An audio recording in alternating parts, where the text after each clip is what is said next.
is that bees have dance. Humans, they've got like a stride.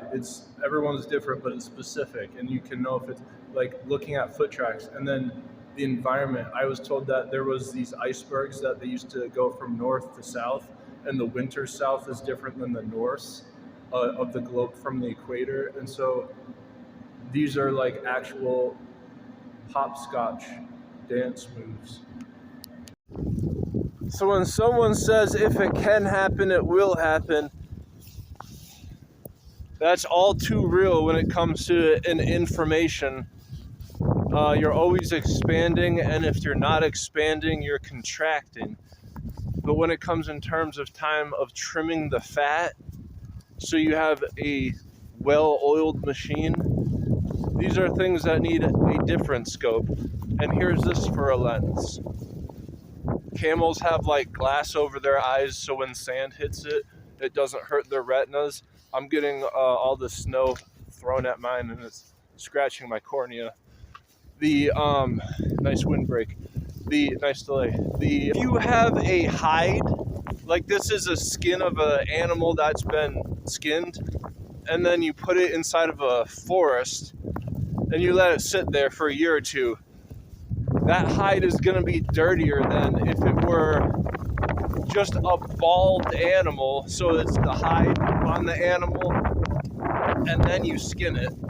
It's the same thing, it's just one, it's on a system that's a well-oiled machine, and the other is vacant of that which that they're in. I'm walking with my back to the wind, so I'm creating a barrier, a windbreaker, if you will, and a pencil draws. Don't walk into traffic. Luckily, there is none. So back to chaos. How fitting.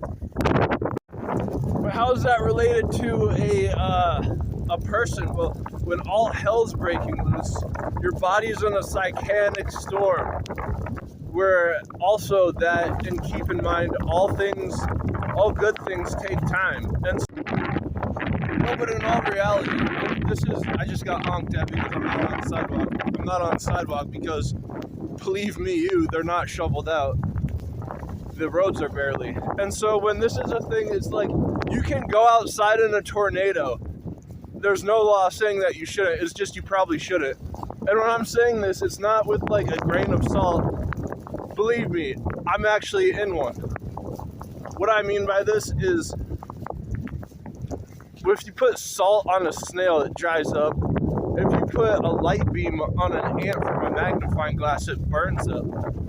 Now this is allowed because insects are Pushetins in the animal kingdom.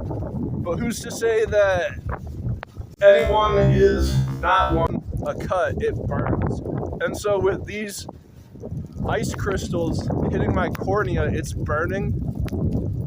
Why I'm mentioning this is that's to say it's more preferable than in the summertime having like these light rays hit my eyes, because my eyes are lighter, and so the sun, when it hits it, it burns worse than this.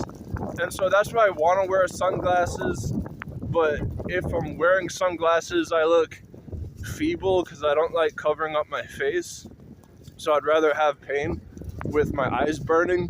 And I'm just mentioning this, it's a catch-22, is because it's more preferable than however bad of ice crystals, which you're seeing hit my eyes right now. It's just more of a visual representation, because when it's sun rays, you can't see it. But with this stuff, you kind of can. And so there's certain things that I want to portray, is because in geopolitics, it's the same thing. If there's like a backdraft and it crosses a line, or if you're releasing mosquitoes that have been made in a lab and you release them in Florida, they're going to migrate. And so these lines are, if you're looking at it abstract, and what I was trying to explain in making a board game,